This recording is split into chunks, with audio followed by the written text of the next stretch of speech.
Bien, estimados amigos, señor secretario de Gobierno de la provincia, demás funcionarios que están presentes y participando esta noche, quiero agradecerles primero el honor de venir a este archivo histórico para reflexionar junto a ustedes acerca de este personaje central de nuestra historia y de la formación de nuestro país, y fundamentalmente tan desconocido por todo nuestro pueblo y que tanto ha dejado conceptualmente al enriquecimiento del concepto político y de lo que debe ser la participación y la discusión del debate sobre ideas, como lo vamos a ver más adelante.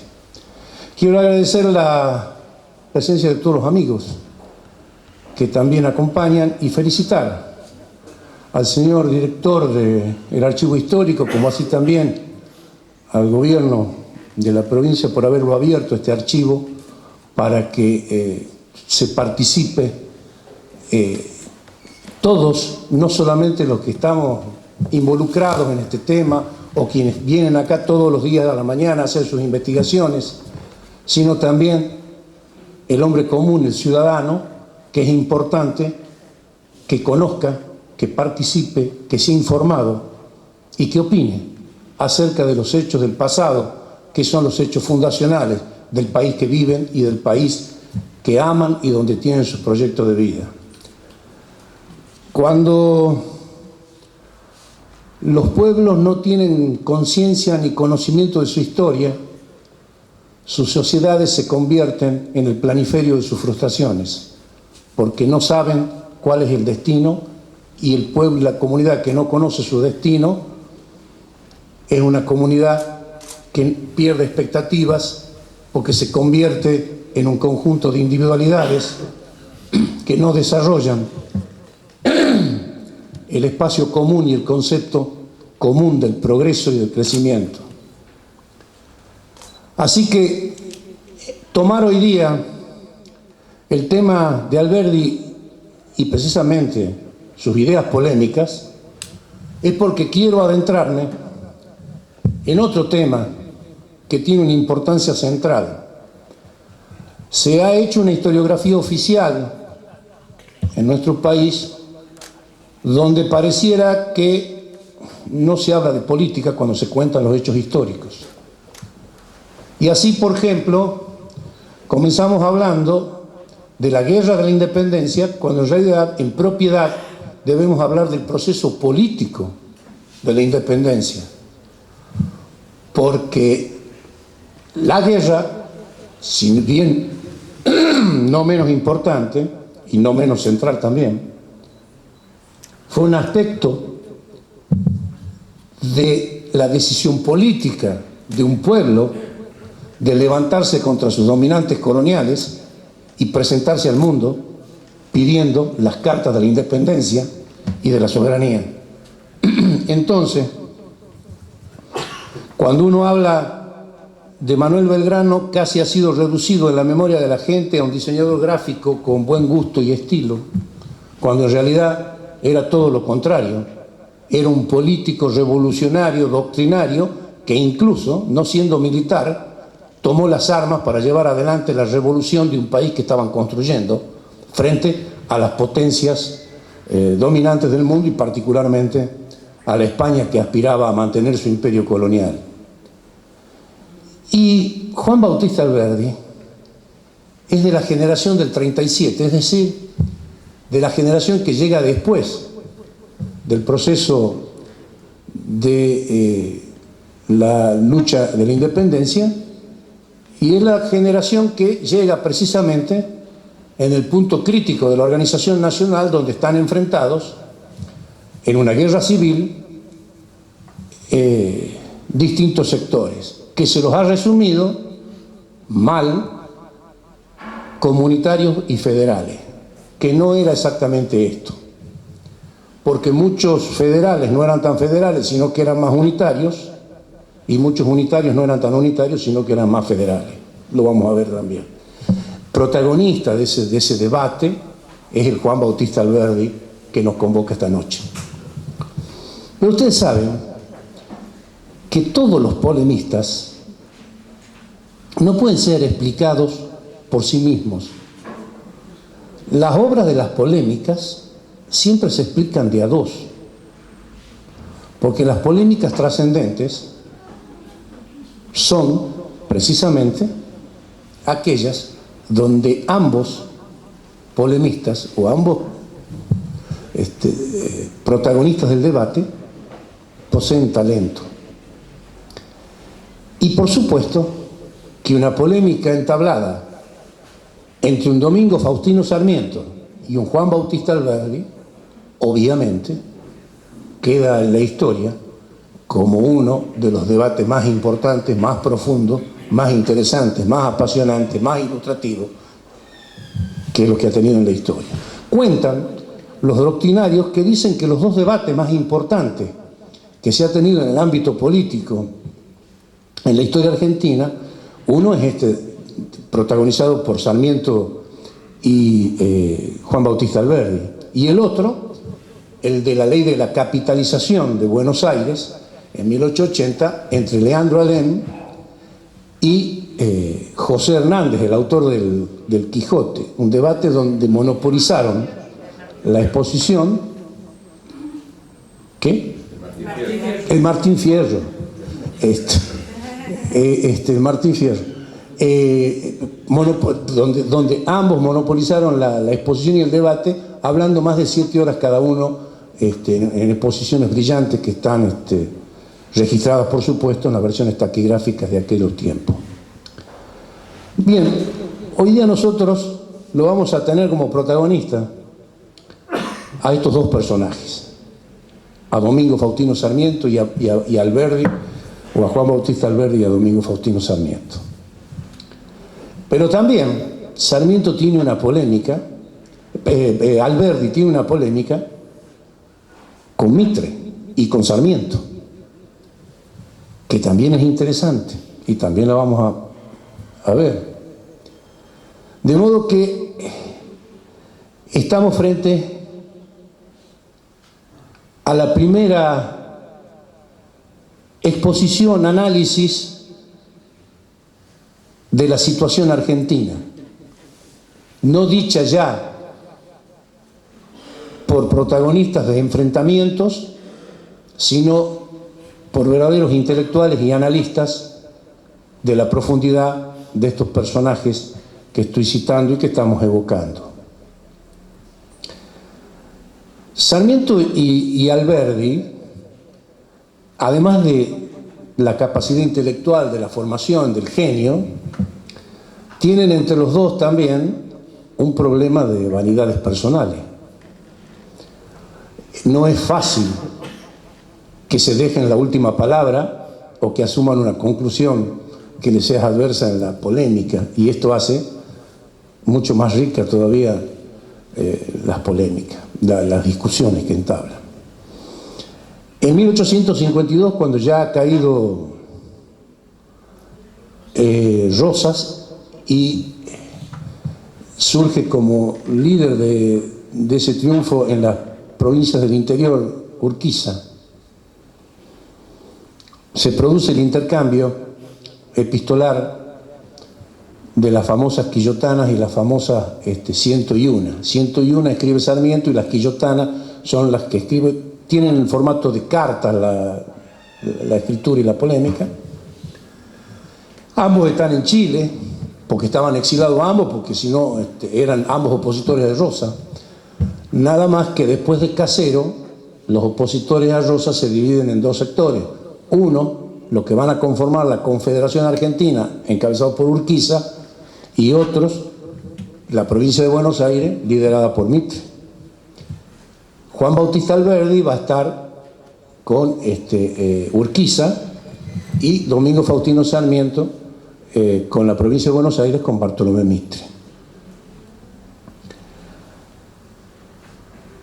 Ambos discuten en Chile porque, como les digo, están allí, van a retornar definitivamente después, aunque después van a tener que volverse a ir al exilio porque se enfrenta uno con Urquiza y rompen todas las relaciones, en fin. No termina la guerra de enfrentamientos y la persecución política con la caída del régimen de Rosas, sino que va a seguir durante 10 años, donde está dividida la Confederación Argentina y Buenos Aires. Y luego, de unificado, va a seguir todavía con los levantamientos que se producen de distintos grupos, distintos líderes, distintos caudillos en el interior del país, porque queda todavía un debate pendiente, o nace un nuevo debate, que es el dominio de Buenos Aires y su geopolítica, sobre todo el armado y la organización de ese Estado que había sido constituido. La cuestión es que en estas cartas se llama Quillotana las que escribe Alberdi, porque la escribe de una localidad cercana a Valparaíso, Quillota, donde él tiene una quinta donde él vive, y la 101 que escribe Sarmiento, que es director, que es periodista en ese momento del diario El Mercurio de Valparaíso. Ahí se están expuestas las dos versiones, las dos visiones. Sarmiento tiene una visión de una democracia con mayor sentido social y amplitud, y cree que se debe abrir el sistema a la representatividad mayor y amplia, porque esa es la que le da la fuerza a las instituciones y le da la fuerza a la organización política. Y Alberdi define ahí una definición, digamos, republicana antes que democrática, y dice que para salir de todo el proceso cultural totalitario que se había tenido, primero desde el coloniaje, que era, digamos, producto del sistema del absolutismo monárquico, lo que se había vivido durante 300 años, digamos, de la cultura española, la cultura política. Y luego, la guerra civil, que por sí mismo estaba demostrando el nivel de virulencia y de violencia que había entre las distintas posiciones y la incapacidad para poder generar espacios de diálogo, de negociación y de construcción. Y luego, finalmente, el gobierno de Rosas, al que tanto Alberdi como Sarmiento lo calificaban como tirano. Entonces dice que para hacer la transición a órdenes políticos, participativos y con mayor libertad, había que hacerlo de una forma gradual, y que primero había que establecer la república con instituciones fuertes de gobierno para luego seguir ampliando ese espacio de participación política o de libertad de política.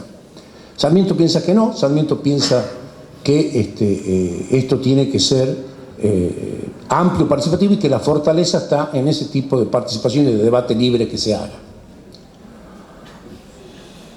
Todo esto genera una serie de discusiones, porque están a su vez vinculadas a la confrontación que tiene la Confederación Argentina, con su capital en Entre Ríos, liderada por Urquiza, y la provincia de Buenos Aires con Mitre.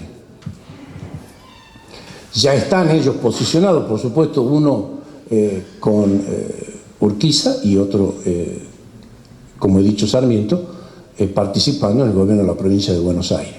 Ahí es importante señalar que es en el año 1852 cuando Alberdi presenta su obra Las Bases, que sirve de sustento,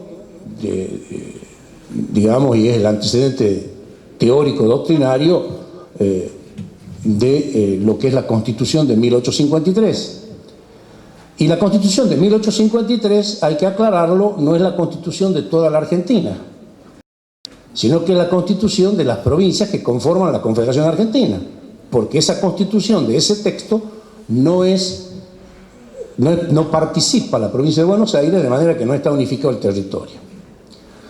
Luego de 10 años, recién se va a unificar, donde la provincia de Buenos Aires va a quedar con algunos privilegios, como por ejemplo que el Banco Provincia de Buenos Aires no tiene control de la banca nacional, concretamente hoy día no tiene control del Banco Central. no tiene esa supervisión, y al día de hoy esto sigue siendo así. La provincia de Buenos Aires se posiciona dentro de la integración total del territorio como la cabecera de política del país, que eso va a ir a su vez a generar una discusión que va a demorar 20 años más, que es precisamente la de la capitalización y la definición de la sede del gobierno del país. La discusión sobre estos conceptos que tienen sobre la política y sobre cómo tiene que ser la nueva organización nacional los lleva a los dos, tanto a Sarmiento y a Alberdi, a plantearse que lo necesario, lo fundamental para el progreso y para el sostenimiento de un sistema democrático es también la educación. Y ahí se abre otra polémica entre los dos, que conciben dos cosas. Sarmiento habla de educación y Alberdi dice, no, primero instrucción. ¿Cuál es la diferencia que hay entre instrucción y educación? Educación es un concepto genérico de formación, y cuando se habla, por supuesto, de las personas, concretamente de la persona, incluye conocimiento más cuestiones de orden filosófico y moral, se transmiten valores culturales y términos de convivencia. En tanto que la instrucción, y así lo plantea Alberdi, es la formación sobre temas concretos, y por eso propicia que la educación sea con el objetivo de conformar y formar técnicos, ingenieros, para el proceso de desarrollo que necesitaba el país, y disocia los objetivos del programa de educación, mientras que Sarmiento tiene la teoría de la educación integral o la educación propiamente dicha. Eso van a discutir, sobre todo Alberdi señala, en un análisis muy interesante que hace, que tiene mucha aplicación en la Argentina posterior, que es cuando está analizando cuáles son los antecedentes de esta formación que tiene cultural la sociedad que lidera la Argentina, en la que Sarmiento también coincide en muchas cosas, pero como no le puede dar el brazo a torcer en el debate que tiene con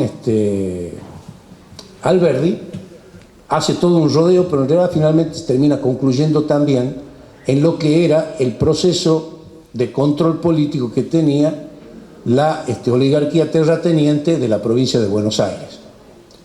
Lo había vivido Sarmiento cuando era director de educación y de escuela del gobierno de Mitre, cuando pretende imponer una ley en la que se le obliga a los estancieros a que de su propio pecunio construyan escuelas en los cascos de estancias para que los hijos de la paisanada puedan prepararse y educarse, y de esa manera generar un plan educativo. Y obviamente tiene toda la oposición. Ahí está el famoso debate en el que uno de los representantes de los grupos estancieros le dice a Sarmiento que él hablaba así porque si se lo sacudía cabeza abajo no corría el riesgo de que se le caigan 5 centavos. Y Sarmiento dice, la verdad que usted tiene razón, pero si yo lo sacudo a usted cabeza abajo, usted no corre el riesgo que se le caiga una sola idea altruista o buena para aportarle al país. Son tipos personajes también llenos de histrionismo en sus escritos, en sus discursos, en sus exposiciones. Sobre todo Sarmiento es más, en tanto que Alberdi es un hombre más retraído, es más un estilete cirujano, es un observador, un analista, y es demoledor con la pluma, porque realmente su espada es la pluma. Son análisis objetivos y tiene, por supuesto, todo lo que tiene que tener un polemista apasionado de política, pero la característica de él es de un esquema racional en las exposiciones con no tantas adjetivaciones. Después, el otro tema que es también parte del debate es el famoso libro El Facundo de Sarmiento. El Facundo de Sarmiento,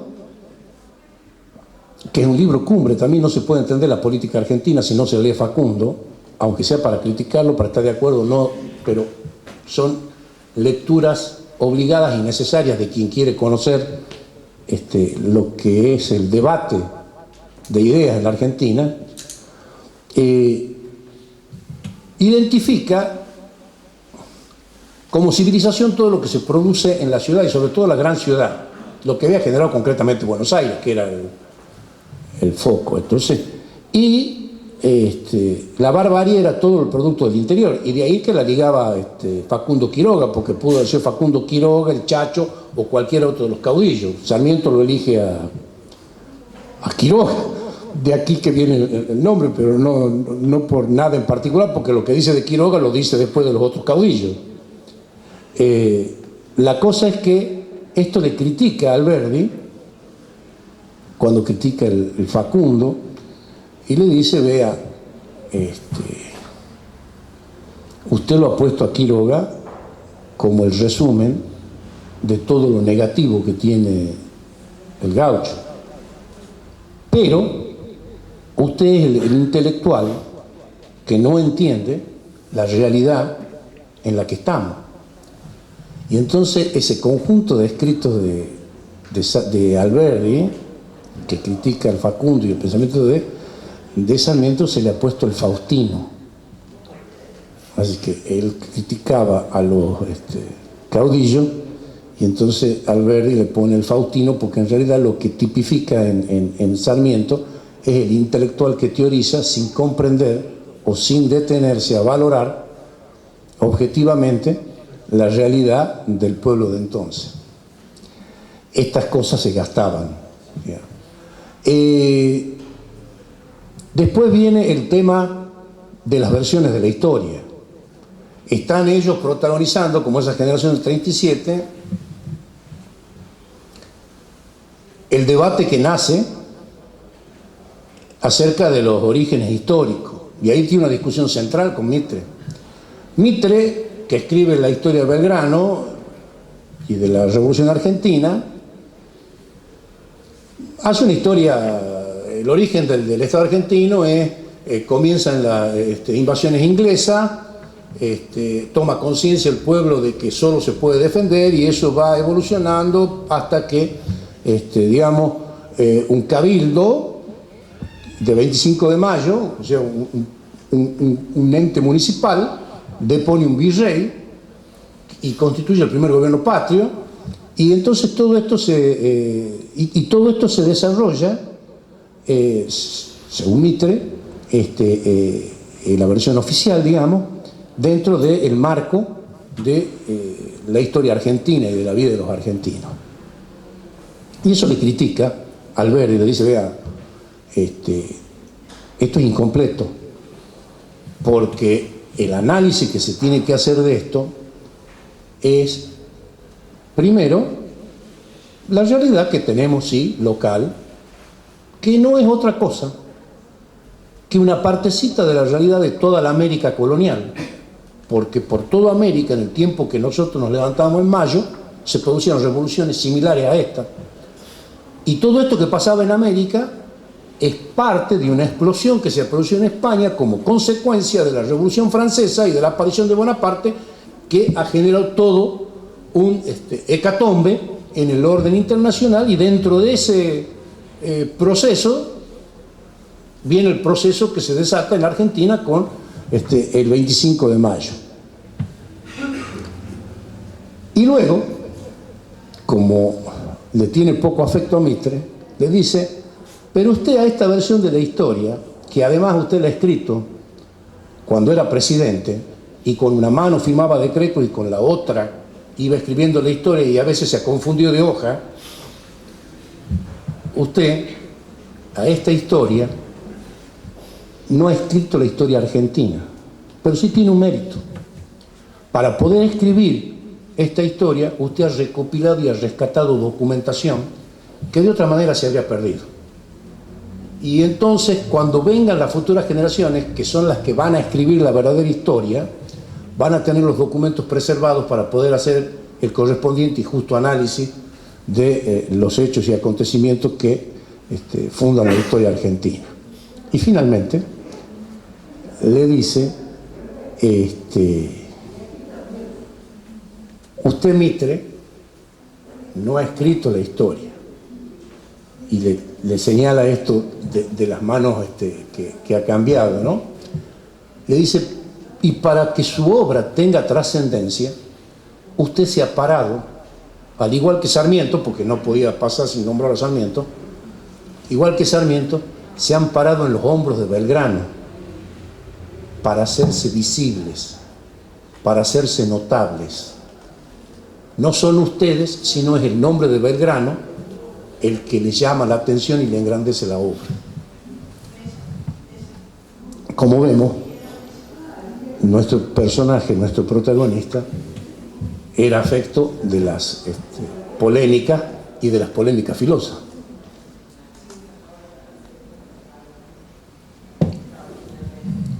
¿Qué es lo importante, lo que debemos difundir de esto? Yo creo que la misión, hoy día, en un tiempo de tanta banalización de la discusión política en general, fíjense lo que ha pasado. En Estados Unidos acaban de bajar de la carrera presidencial a un señor porque lo encuentran viejo de golpe. Esto pasó en Estados Unidos. ¿Es posible que esto pase? Es una improvisación tremenda y gravísimo. Más allá de lo que puede ser la discusión política, digo, la improvisación,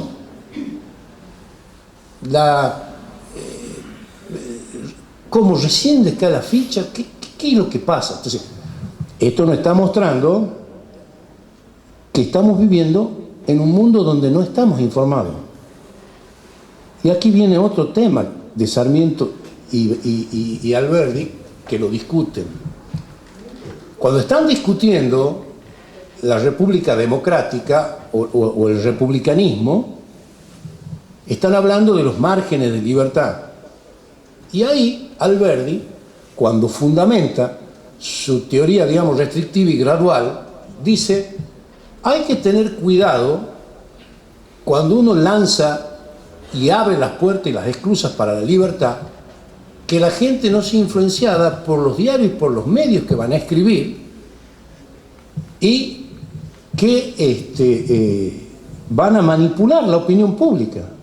Por eso hay que controlar y restringir, y viene a fundamentar el control de la libertad de prensa. Esto le ha valido a Alberdi que muchos digan que era el antecedente o el precedente de los comportamientos autoritarios, digamos, de los gobiernos. Yo creo que lo que él está en ese momento viendo, porque no se condice, digamos, con los otros conceptos que tiene, es el peligro de que ve que se está diluyendo la posibilidad del sistema institucional, que él lo concibe como una discusión política, ideológica, como una construcción en donde debe primar el posicionamiento y el pensamiento político. Es un personaje que va a jugar en las opiniones con el problema social de Europa, lo que está surgiendo en Europa, está con todas sus antenas atentas al movimiento de la evolución cultural política que se está dando en el mundo, y que no es poca, porque Europa está saliendo o están entrando en crisis, digamos, muchas de las monarquías constitucionales, donde se van a empezar a generar repúblicas. Por otra parte, en el año 70, que es cuando ya está Alberdi retirado, pero está viviendo en Francia, se está produciendo la guerra de unificación de Italia. Es decir, es un mundo que está realmente conmocionado, y aparece por otra parte en el 48 el Capital de Carlos Marx y aparece una serie de nuevos reclamos que no estaban organizados o protagonizando la realidad política. Entonces, se transforma en un hecho importante la cuestión esta de observar cuál era la responsabilidad y el límite del tutelaje que tenía que tener el poder político para llevar ordenadamente un país que era un páramo, porque no tenía en aquel entonces más que 600.000 habitantes en todo este territorio, que tenía la Patagonia sin control, porque todavía no se había producido lo que va a ser posteriormente en el año 80, recién la campaña del desierto, que es la posesión efectiva, real. Es decir, un país que está en una forja y que no sabemos exactamente cómo va a concluir en esto. Lo único que sí se ha logrado en el año 80, que son ya en las postrimerías de la vida de Alberdi ya está retirado, Alberdi ya está viviendo en Francia, en el año 55 se va de acá y no vuelve más, y vive en Francia, que es donde muere finalmente en 1884. Pero están viendo que ese país no termina de resolver su problema geopolítico, y el que está dictando precisamente el ordenamiento geopolítico es la provincia de Buenos Aires. Y ahí vuelve otra discusión, en donde viene el Alberdi, que propone que haya muchos puertos, dice hay que hacer ciudades y puertos en todo el litoral, para que no haya uno solo, que sea la provincia de Buenos Aires. Y Sarmiento, que le contesta, dice, pues sí, míralo al mapa, tiene una sola salida esto. La fluvial sale a Buenos Aires y el interior del país, en ese momento acuérdense que el país terminaba en Río Negro, terminaba en La Pampa, sale en Buenos Aires. Sarmiento, digamos que frente a Alberdi, en estas cosas siempre lo vamos a ver, Alberdi tiene un concepto más intelectual, más profundo incluso, con mayor rigor técnico de análisis, y Sarmiento tiene una visión ejecutiva de abordaje de los problemas y solucionar. Tan así que tiene una frase que es famosa, cuando lo tiene a Vélez Sarsfield, que está preparando el Código Civil, bueno, Vélez Sarsfield le dice, bueno, pero tengo que modificar esto, tengo que estudiar esto, y dice, mire, Vélez Sarsfield, terminamos con esto. Lo mandamos este código como está al Congreso, el Congreso que no se ponga a discutir esto, que lo trate y lo apruebe sobre tabla. Y bueno, dice, pues si hay algo que no conforma, no hay problema, las cosas se hacen, aunque se hagan mal, pero que se hagan, después las corregiremos a la marcha. Este es Sarmiento, esto es genio y figura. Y Alberdi es la oposición de esto. Alberdi es el análisis meticuloso. Cuando uno lee las bases, por ejemplo, el capítulo 12, 13 y 14 está hablando de la parte de educación, de instrucción, y entonces analiza cómo es el conjunto cultural de lo que tiene aquel pueblo, digamos, al que le están por construir la Constitución. Segundo, ¿cuáles son los componentes culturales, étnicos y nacionales que tiene este pueblo? Entonces, mientras había quienes reivindicaban algunas cuestiones del pueblo original, que son legítimas siempre, por supuesto, y hoy día, recién en el siglo XXI, que estamos poniendo al día, Alberto dice, vea, ustedes tienen razón, pero acá hay un problema. Yo he caminado este país, he ido, he vuelto, he ido por todos lados, y no encuentro un apellido que sea pehuenche o que sea mapuche. Todos estos apellidos son todos europeos. Así que lo aceptemos o no lo aceptemos, nuestra población es una población que viene de trasplante europeo. Pero ya han pasado muchos años, muchos siglos, muchas generaciones, y entonces hay que hablar de esta generación. Esto ha sido mal interpretado porque muchos dicen que era una cuestión de racismo, ¿no? No era racismo, era realidad. A ver, si buscamos los congresales del 9 de julio de 1816 no vamos a encontrar ningún representante del pueblo original. Obviamente que en la Junta del 25 de mayo de 1810 ni que hablar. Esto era real, y este es un dato real. No en vano después, incluso esta propia Argentina, vamos a ser definidos como los cara pálida de América Latina. Esto no es despectivo ni es para... Esta es la realidad. Salgan y vean, bueno, ya no se usa la guía telefónica, pero cuando se leía la guía telefónica, uno veía los apellidos ahí, ¿no?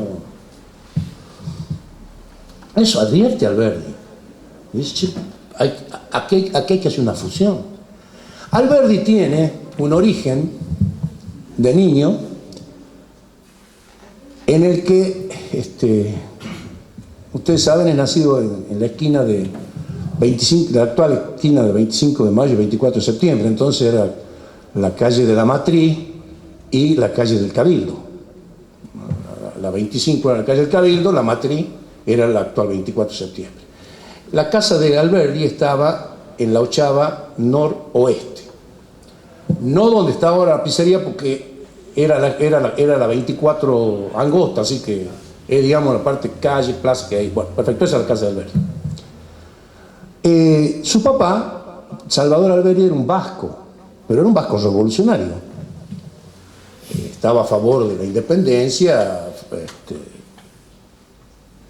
y esto viene a cuento porque es importante esto que estoy señalando, para que se comprenda cómo hacemos simplificaciones que no nos explican esta realidad, y por eso a veces no entendemos bien cuáles son los términos de los debates o a qué están refiriéndose en ese tiempo. Lo peor que hay para leer dos polemistas es no entender y no saber cuáles son las circunstancias, los hechos, el momento y el escenario que los rodea. No basta con el argumento que diga uno y otro, sino hay que ver la circunstancia en la que están opinando. Bien. Resulta que su papá era un hombre culto para aquella época y tenía una de las bibliotecas privadas más importantes de la ciudad. Tenía 44 libros, que no era poca cosa. Un libro en aquella época era una cosa cara. Así que debe haber tenido muy buena disponibilidad económica don Salvador para poder tener 44 libros en su casa. Y sobre todo, cuando no eran libros o herramientas de trabajo, porque, digamos, era evidentemente para soslar información cultural de él. Y ahí en ese clima se ha criado nuestro Juan Bautista Alberdi. Él era el más chico de 5 hermanos y tuvo la triste experiencia o situación de que su mamá murió como consecuencia del parto de él. Y bueno, la historia es que a esa casa concurría un personaje importante en la historia argentina, que era el general Manuel Belgrano. Y debo decir esto así porque yo me imagino Belgrano, un tipo que manejaba 4 idiomas, que había estado en Europa, se había formado en Salamanca, que hacía traducciones del inglés al español, como por ejemplo el discurso de despedida de Washington, o traducir por ejemplo a Quesnay del oficiócrata, en fin, del francés al español. Me imagino como comandante de un ejército perdido en esta ciudad, que era una ciudad, un villorio de 4.500 habitantes, 5.000 habitantes, viviendo en condiciones de cuartel. Encontrarlo a don Salvador Alberdi, que tiene esta cultura, debe haber sido un remanso para Belgrano. Y cuenta Alberdi que iba a las tardes a su casa y departía con su padre. Y él se acuerda desde niño, de chiquito, que debe tener 2 o 3 años, de este Belgrano con su sable y su uniforme militar. Y luego, en el 16, cuando vuelve, que él lo narra muy lindo en unas memorias que escribe para Tucumán, que lo hace en el año 1834, cuando vuelve a Tucumán, y después de esta visita que va a hacer en 1834 no vuelve más ya a Tucumán, digamos, es su visita de retorno a Tucumán y de despedida. Y en esa despedida camina por los rincones de la ciudad, esa que se había criado cuando niño, y llega a un lugar emblemático que es a la Plaza Belgrano actual, a donde está la pirámide. Esa pirámide la mandó a construir Belgrano en el año 1817, cuando le llegó la noticia de que San Martín había logrado cruzar los Andes y había triunfado en Chacabuco. Por eso la conocemos como pirámide de Chacabuco. Está muy triste cuando cuenta esto Alberdi, porque para ese entonces está abandonada el campo de las carreras y la pirámide no está cuidada, sino que está llena de yuyo, tapada. Y entonces cuenta que evoca que cuando él era niño se acuerda que los llevaban a que vea la formación del ejército, que el general Belgrano izaba la bandera y arriaban la bandera y hacían todas las maniobras estas de cambio de guardia ahí en la Plaza Belgrano. Y ese es su recuerdo de Tucumán. Sí, pero tiene algo más. Yo les he dicho recién que reacciona frente a Mitre cuando Mitre escribe Belgrano y la historia argentina, o la historia de la independencia nacional. ¿Por qué? Porque Alberdi, en sus ideas, tiene una saga belgraniana indiscutible. El concepto que tiene de la formación y la cultura, casi con diferencia de coma, es el que sostenía Belgrano cuando diseñaba las escuelas en la ruta belgraniana. El concepto de la educación de la mujer en la sociedad y en la familia lo repite Alberdi cuando está hablando de educación, discutiendo con Sarmiento en la polémica aquella sobre instrucción o educación. ¿Y a qué se refiere? Estamos hablando del siglo XIX. No hagamos anacronismo de trasladarlo al siglo XXI, porque vamos a desnaturalizar, digamos, las cosas. Sostiene Alberdi, y lo toma de Belgrano, que lo primero que había que hacer era educar a la mujer, porque la mujer era la que educaba la casa y lo educaba el marido. Esta es una idea de Belgrano. Segundo, cuando toma y habla de la instrucción que hay que darle al hombre para que sea educado, pero que sea fundamentalmente vinculado a la producción y a la transformación, eso es pensado en Belgrano. Cuando acá en Tucumán, en el cuartel de la Ciudadela, se crea una escuelita de sistema lancasteriano. Sistema lancasteriano de educación es donde, digamos, los propios alumnos que son más avanzados colaboran con el maestro enseñándole a los que van iniciándose, y de esa manera un maestro puede tener mucha más capacidad de enseñanza que solo. Bien. Eso lo vuelve a repetir cuando está hablando de educación y está hablando de urgencias. Y además, por esta vinculación de niño y los recuerdos de su padre, siempre lo tiene presente a Belgrano, y por eso la reacción que tiene contra Mitre y contra Sarmiento cuando le dice: ustedes no son, ustedes se paran en los hombros de Belgrano para hacerse visible. Alberdi es una página ineludible en la historia argentina.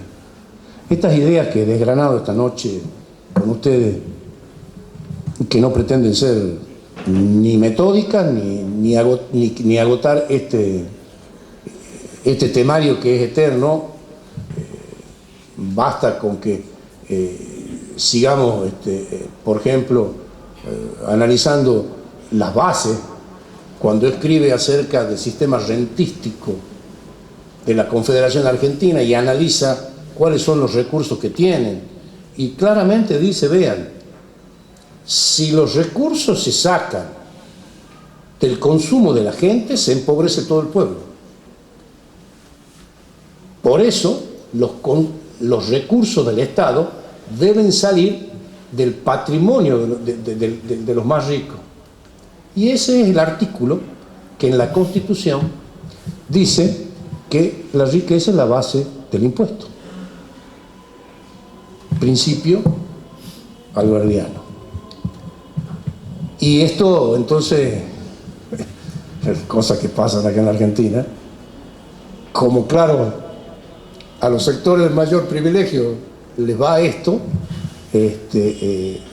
se lo ha calificado también como que tenía un pensamiento de izquierda, cosa que habría que ubicarse en la época de Alberdi, a donde querían poner la izquierda y la derecha, ¿verdad? ¿No?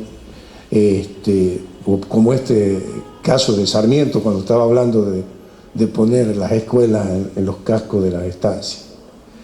Bien, lo importante,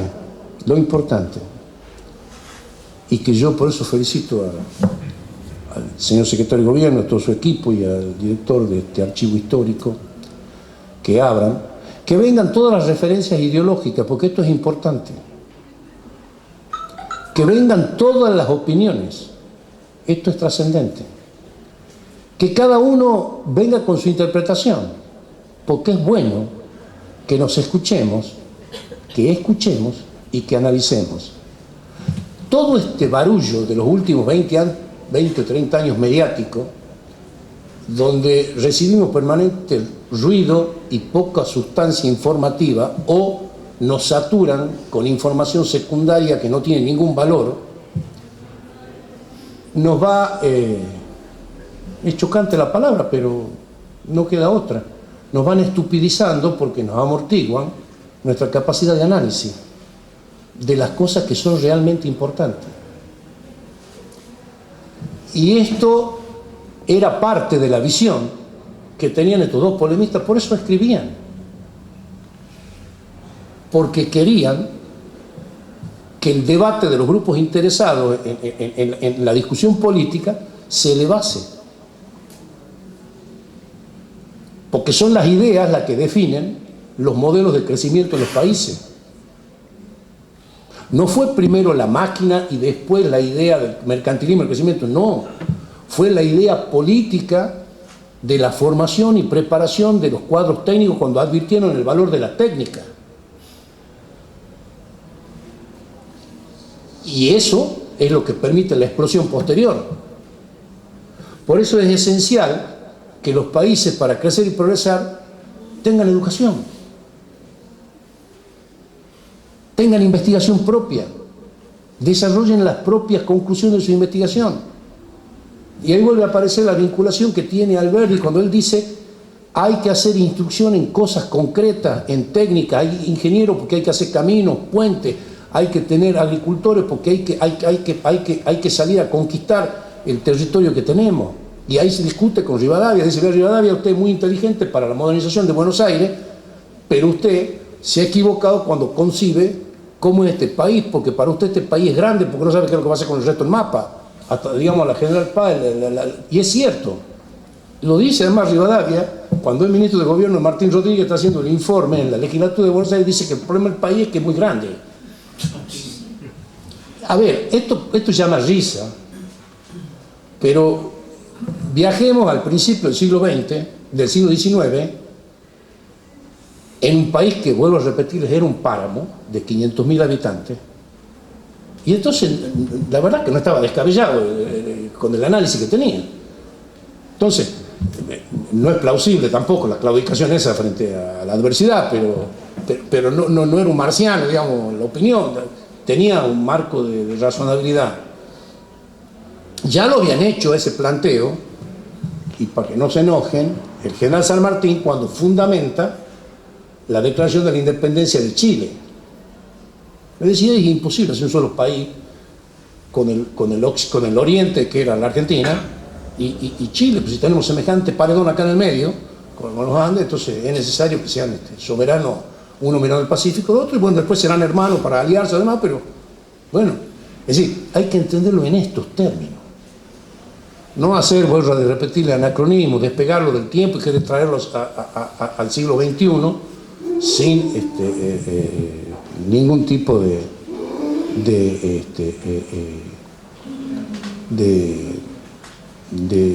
precaución o de la correspondiente, digamos,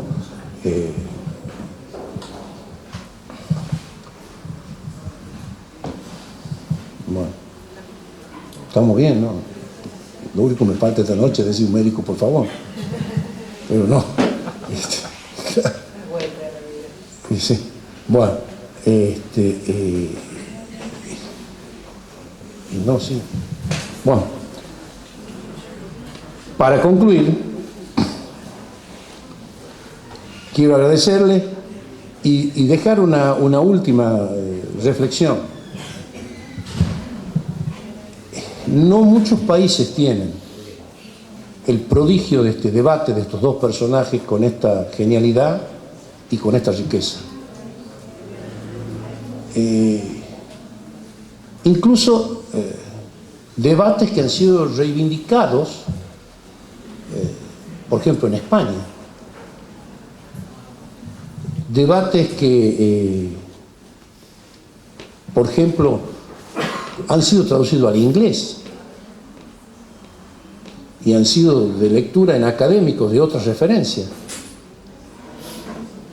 Bueno, esos personajes fueron los que pensaron este país en un páramo, como les he dicho, de 500.000 habitantes, donde el territorio era desierto y donde los recursos eran escasos. Alberdi salió de una ciudad de 4.500 habitantes que aprendió sus primeras líneas en una escuelita de los padres franciscanos que la dirigía un hermano que tenía 20 alumnos, la escuelita, y por los contactos comerciales que tenía su papá en Buenos Aires, sus hermanos, porque su papá también murió cuando tenía 11 años, Alberdi, hicieron contactos para que él pueda ir a estudiar a Buenos Aires. Y ahí comenzó su carrera de estudios, con todo lo que conocemos y todo lo que le dio al país. De modo que hay que volver a lograr que la discusión política tenga estos términos. Esto es difícil, pero necesario, porque es de esta manera con la que vamos a ir generando posiciones superadoras de nuestra realidad política y de nuestras aspiraciones como sociedad y como país.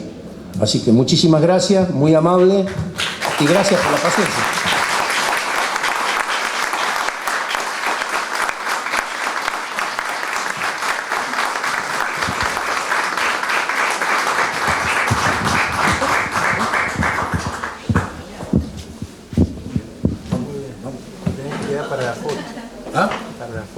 Ah, bueno. Es quietito. Me quedo quietito, ¿eh? ¿Alguien quiere hacer alguna pregunta? No, muy bien. Maestro Galván. ¿Cómo le va? ¿Cómo está, estimado y querido amigo? Estimado amigo. El desconocido Alberdi, ministro plenipotenciario de los López en el Paraguay, y es desconocido para nuestro pueblo el rol que cumplió Alberdi en esa infame guerra. Bueno, sí, había empezado a tocarlo y después me he distraído y no. Sí he dicho que, motivo de la guerra del Paraguay, escribe un libro que se llama El crimen de la guerra. En ese libro, primero, desmonta y lo desnuda al infame pacto de la Triple Alianza entre Brasil, Uruguay y Argentina, y además denuncia sobre todo la brutalidad de la guerra, que para que tengamos una idea, es una guerra que le cuesta 5.000 vidas a los argentinos, y el pueblo de Paraguay pierde el 70% de sus hombres. Donde en el final de la guerra había soldados de 10 años que fueron masacrados.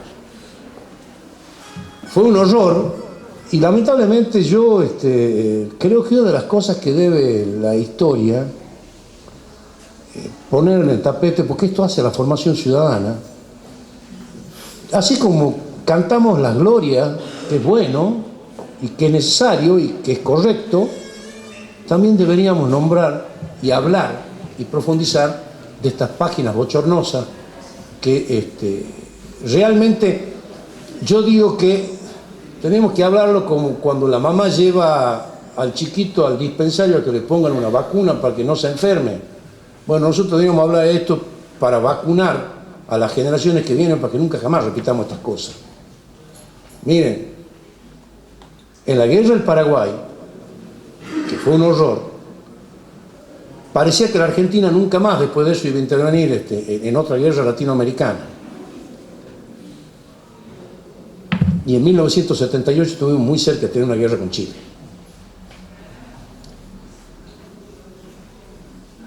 Hay que tener mucho cuidado. Yo siempre digo, cuando me preguntan, ¿y qué temor tengo acerca de la incertidumbre del futuro del país?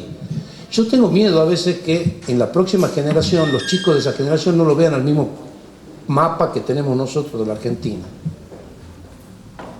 Somos una sociedad que se divide muy rápidamente y que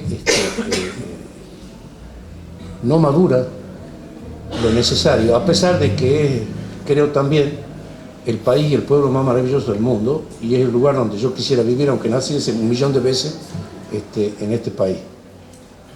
Y esa página no debe ser olvidada.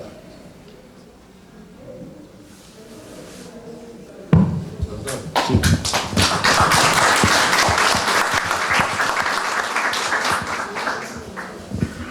Con respecto a lo que usted habla del libro El crimen de la guerra, yo me recuerdo que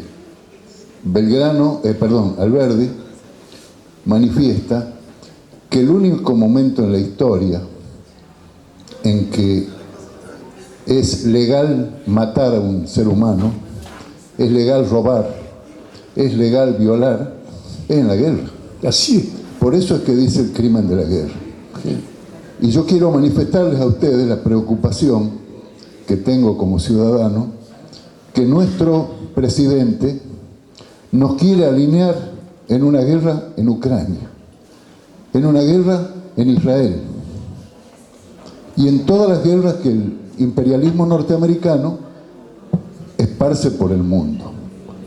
Tengamos cuidado, pensemos que nosotros tenemos hijos, nietos, y los tenemos que cuidar.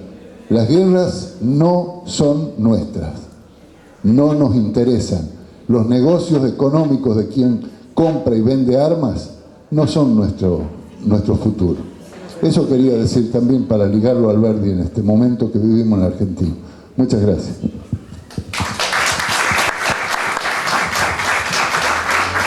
Doctor, esta disputa quillotana creo que también nos deja una síntesis, una conclusión, como toda dialéctica, que termina en una conclusión, o como todo diálogo que nos permite llegar a un consenso, y creo que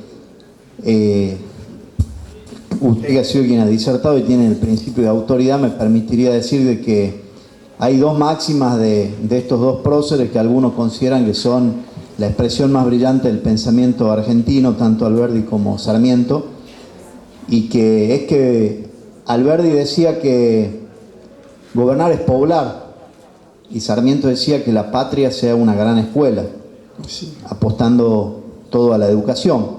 Entonces, esto me permite por ahí concluir que esa herencia que nos dejan estos próceres, o esta dialéctica entre estas expresiones notables del pensamiento nacional, es que justamente el verdadero desarrollo de una sociedad lo vamos a lograr cuando tengamos un pueblo o una población numerosa, como tienen todos los países que son potencia mundial, y un pueblo educado. Muy bien.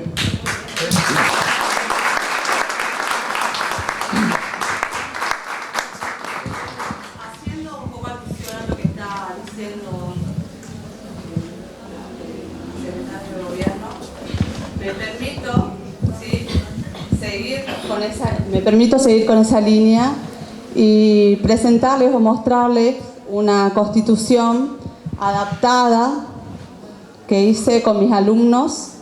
Es una constitución que llevamos a los barrios periféricos para los chicos.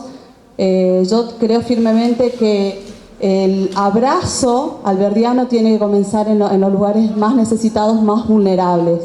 Así que bueno, acompañamos también además a una mujer, y las mujeres tenemos que ser partícipes de todo esto, de esta charla, de este debate, de este intercambio de ideas. Así que me siento honrada de poder haberlo escuchado, me llegó hasta el alma y quiero mostrarles y contarles mi idea, ¿sí? De esta constitución adaptada, didáctica, que tiene que llegar a cada barrio periférico, a cada niño, porque ahí es a donde tenemos que hacer fuerza, porque ahí es donde más se necesita, ahí es donde va a renacer la Argentina. Muchas gracias. Bueno, Fernando Olmedo, mi nombre. Quería reiterarle, doctor, ante todo el auditorio, la invitación para disertar en el mes de agosto en la ciudad de Concepción, en un profesorado de historia del que formo parte, con el auspicio, por supuesto, del archivo y de la Secretaría de Gobierno. Dos preguntitas cortas. Respecto a en tiempos que se habla de reforma de la Constitución, ¿cuál cree usted que en estas ideas constitucionales fundantes de Alberdi son la cuenta pendiente de nuestra dirigencia política a lo largo del tiempo? Y la segunda pregunta tiene que ver sobre cómo cree que los tucumanos rendimos homenaje a la memoria. Tenemos su resto en la Casa de Gobierno, acá está la guía oficial, tenemos la Plaza Alberdi, pero ¿no cree usted que nos falta rendir homenaje adecuadamente en la provincia de Tucumán? Bueno, a los pensadores la mejor manera de rendirle homenaje es rescatar el pensamiento y transmitirlo de boca en boca, de generación en generación. Pero además de eso, no solamente es repetirlo, sino tratar de vivirlo como una propuesta a construir en las relaciones humanas. De modo que, miren, Alberdi y Sarmiento son un ejemplo que viaja en el tiempo acerca de la forma más maravillosa que tiene el hombre, la aventura más maravillosa que tiene, que es la de buscar la verdad a través del pensamiento y del intercambio de ideas. Eso, esa práctica, es lo que permite la construcción de las grandes cosas y lograr las grandes superaciones. De modo que el mejor homenaje que se puede hacer es primero conocerlos al pensamiento, porque tiene vigencia hoy, y segundo, difundirlo, reflexionarlo y hacerlo carne para que la ciudadanía argentina se comporte, se adecúe, se impregne de estos pensamientos superadores y constructivos. Respecto a las ideas constitucionales que quedaron pendientes, ¿cuáles cree que son las más necesarias? El doctor González Calderón, uno de los tratadistas constitucionales señeros de la doctrina argentina, enseña que y también lo decía esto Joaquín B. González, señalaban que la Constitución, y esto es doctrina corta también, la Constitución no solamente es un conjunto de normas, sino que además es un proyecto político de ordenamiento y de regulación de una determinada sociedad. Así que es de todo y es esencialmente política. Y es bueno que se discuta, se la revise y permanentemente se estén pensando en cuestiones superadoras de problemas que hay, de problemas que se quieren prevenir y de temas que se quieren incluir, como ha sido por ejemplo la del 90, que es un gran aliciente. Fíjense que esa reforma del año 1990 es la primera vez que los argentinos pueden sentarse a discutir una reforma constitucional donde terminan todos los congresales o todos los constituyentes aprobándola, y además la aprueban por unanimidad. ¿Por qué? Porque la Constitución es un pacto de convivencia y es un proyecto común hacia el futuro. De modo que es bueno, cada vez que se convoca, en realidad es un espacio que se abre de participación. Y esto es bueno también para la ciudadanía, porque se la está invitando y convocando a la ciudadanía a que tome un rol protagónico, a través de la opinión, del debate, de todo lo que implica un Estado deliberativo para la reforma de la Constitución. De modo que esas son cosas que fortifican y enriquecen la democracia, y yo estoy perfectamente de acuerdo. Además, otra cosa quiero decirle, que las elecciones, las participaciones, los referéndums, todo el proceso de participación en la opinión de la gente, no son malos, son esencialmente buenos, positivos y progresistas. Durante mucho tiempo, y si me quieren, léanlo a Alberdi también, cuando está hablando ahí en las bases, cuando habla del rol protagónico que tiene el Parlamento y explica por qué la necesidad de que se renueve por mitades y no se renueven todos conjuntos. Esto es muy importante, y eso lo tiene Alberdi, y eso es Alberdi.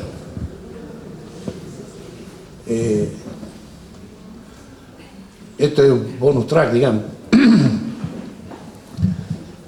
El tema cayó en una tragedia contable en la Argentina, porque nosotros en la Argentina tuvimos siempre la renovación por mitades de los órganos legislativos, pero cayó en una tragedia contable, donde dijeron que era más barato hacer una sola elección cada 4 años que una cada 2 años, y la liquidó la cuestión. Y eso es una barbaridad, porque la elección de renovación legislativa por mitades le da un condimento político y de discusión a este tema. Y bueno, esto son cosas que yo creo que hay que replantearlas, hay que estudiarlas, y esto es bueno que estar convocado para una reforma constitucional es macanudísimo, es buenísimo, porque nos están consultando, estamos participando, tenemos la oportunidad, y lo primero que tiene que tener la ciudadanía es no cansarse de participar.